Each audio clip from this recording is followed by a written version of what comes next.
आगे हम लोग बात करेंगे पृष्ठांकन के प्रकार के बारे में। तो जो हमारा पृष्ठांकन के प्रकार में पहला आता है कोरा या साधारण या ब्लैंक या जनरल इंडोर्समेंट। इसके अंतर्गत ये जैसे हम लोग वाहक चेक या बेरर चेक हमारा होता है, वही चीज होता है सीधा सीधा राम को भुगतान मिलना है तो वो किसी व्यक्ति को यहाँ पे सीधे सीधे या तो दस्तखत करके सिग्नेचर पीछे करके दे देगा, तो जो व्यक्ति उसको लेकर जाएगा उसको वाहक चेक की तरह से वो उस पैसा उसको मिल जाएगा। उसको हम साधारण से कहते हैं, जैसे बेरर चेक आपका होता है, वाहक चेक होता है, उस तरह से साधारण या कोरा इंडोर्समेंट हो जाता है। दूसरा जो पूर्ण या विशेष होता है, तो उस व्यक्ति का जिसको हम बेचान कर रहे हैं उसका नाम लिखेंगे, उसका सिग्नेचर करवाएंगे और उस सिग्नेचर को प्रमाणित कर देंगे। इससे हो जाएगा कि बैंक में जब वो व्यक्ति लेकर जाएगा तो उस व्यक्ति से सिग्नेचर बैंक वाला करवाएगा और उस सिग्नेचर से मिलान करेगा, हाँ ठीक है, तब जाकर के वो उसको भुगतान मिलेगा। तो इस तरह से आपका जो है ये विशेष हो जाता है। फिर आगे आपका है प्रतिबंधित। प्रतिबंधित से आगे होता है कि राम श्याम को बेचान करता है और यहीं पे लिख देगा कि इसके आगे श्याम किसी और को बेचान नहीं कर सकते, यानी कि ये रिस्ट्रिक्शन या प्रतिबंध लग जाता है कि अगर हमने श्याम को किया बेचान तो ये आगे किसी अन्य व्यक्ति को यानी मोहन को, सोहन को, किसी को बेचान नहीं कर सकते हैं। ये भुगतान इन्हीं को प्राप्त करना है, इसको हम प्रतिबंधित पृष्ठांकन कहते हैं। फिर अगला हमारा पॉइंट है आंशिक पार्शियल इंडोर्समेंट। पार्शियल इंडोर्समेंट का मतलब होता है कि मान लीजिए राम का ये जो चेक है ये 10,000 रुपए का है, चेक आपका 10,000 रुपए का है और ये कह देता है कि श्याम को 5,000 रुपए का भुगतान किया जाए, शेष धनराशि का नहीं, सिर्फ श्याम को सिर्फ 5,000 रुपए का भुगतान किया, यानी इसको आंशिक बेचान कहते हैं, आंशिक इंडोर्समेंट या आंशिक पृष्ठांकन कहते हैं। ये आपका भारत में लागू नहीं होता है।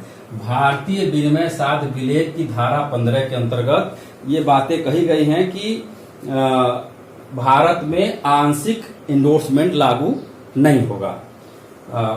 कहीं होता होगा, अपना बाहर के देशों में लागू होता है, अपने यहाँ नहीं होता है। फिर अगला आपका पॉइंट है शर्तपूर्ण कंडीशनल, यानी कि इसमें क्या होता है, कंडीशन लग जाता है कि ऐसा है। जैसे पहला है दायित्व रहित, इसमें 3 प्रकार के शर्त लगे शर्त वाले हैं, दायित्व रहित, ऐच्छिक और व्यय रहित। दायित्व रहित का मतलब होता है कि हमने बेचान कर दिया, अब हमारी जिम्मेदारी नहीं है, हमने राम का चेक हमको मिला, हमने श्याम के नाम बेचान कर दिया, अब श्याम और राम आपस में समझे, मुझे उनसे मतलब नहीं है, मैं मुक्त हो रहा हूं अपने दायित्वों से, तो ये हो जाएगा, एक शर्त लग जाएगा। दूसरा होता है ऐच्छिक है।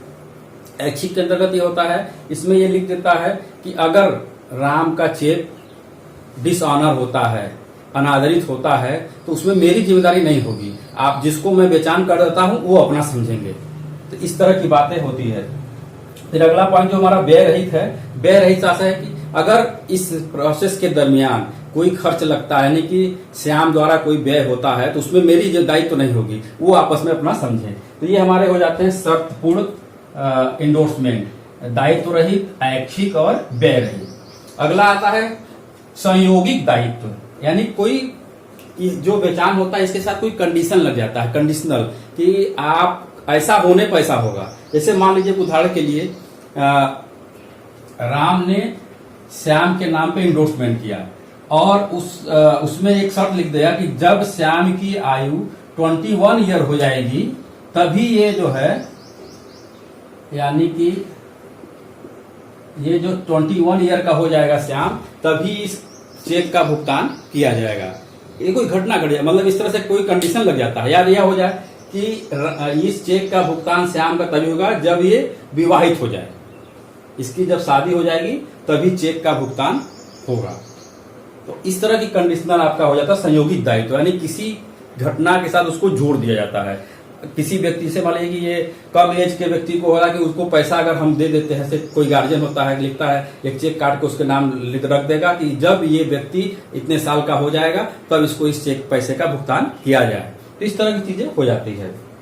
फिर अगला आपका है जाली, कूट या फ्रॉड। फ्रॉड मान लीजिए कि किसी ने गलती से गलत सिग्नेचर बना करके इंडोर्समेंट करा लिया है, बेचान कर दिया है। अगर बैंक को नहीं जानकारी होती है तो अगर बैंक को उस बात की जानकारी नहीं होती है कि ये फर्जी सिग्नेचर है और वो भुगतान कर देता है, तो ऐसे में बैंक की कोई दायित्व नहीं होता, कोई जिम्मेदारी नहीं होती। लेकिन अगर बैंक जान रहा है, जानबूझ कर कैसा करता है कि वो जान रहा है कि सिग्नेचर गलत है, उसके बावजूद कर रहा है, तो बैंक की जिम्मेदारी होती है। इस तरह से चीजें हमारी आपका जो है पृष्ठांकन के प्रकार हो गए इतने।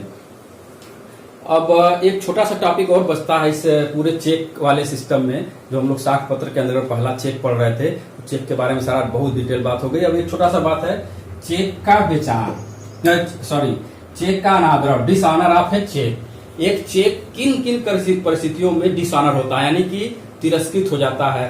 बैंक के पास जब भुगतान के लिए जाता है तो भुगतान उसको नहीं प्राप्त होता है, उसको यानी कि किसी चेक का बैंक के द्वारा मना कर देना भुगतान देने पर, उसको कहते हैं डिसऑनर ऑफ ए चेक। जब कोई बैंक किसी चेक पर भुगतान देने से मना कर देता है तो ऐसे स्थिति को हम डिसऑनर ऑफ ए चेक कहते हैं, चेक का अनादरण। हम लोग इसके बारे में डिटेल में पढ़ भी चुके हैं कक्षा 10 में, फिर एक बार मोटा मोटी तो ये है। अब क्या क्या कारण हो सकते हैं चेक के डिसऑनर होने के लिए, ताकि मैं चेक दिखा करके आपको बात कर लेता हूं इससे। जैसे मान लीजिए ये चेक है, चेक पहला तो होता है कि अगर मान लीजिए कि आपने जो लेखक है उसका सिग्नेचर चेक के लेजर से, यानी उसके जो बुक है वहां मिलान करता है, हस्ताक्षर नहीं मिलता है, तो वो मना कर देगा। दूसरी बात, आगे आते हैं, चेक की जो धनराशि है अंकों में कुछ है, शब्दों में कुछ है, कोई मिस्टेक है तो मना कर देगा।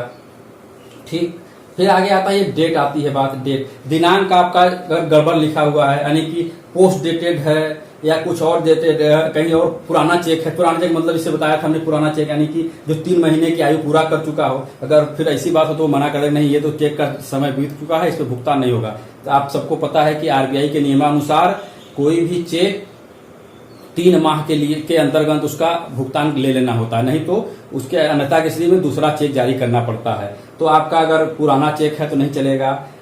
पोस्ट डेटेड यानी कि आगे का डेट पड़ा हुआ, आज की तिथि है उससे आगे का जो डेट है तो वो नहीं भुगतान करेगा, मना कर देगा कि बाद में आइएगा ले जाइएगा जब उसका डेट आएगा।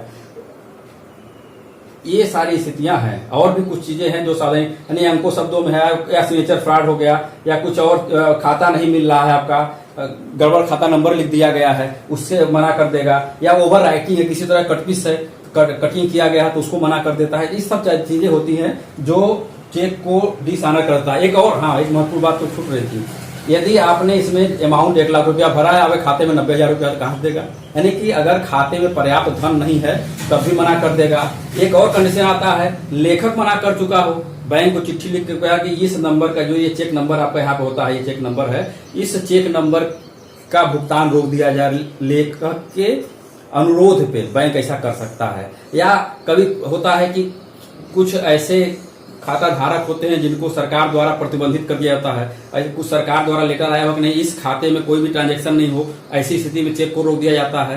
तो ये सारी स्थितियां हैं। और बाकी चीजें आप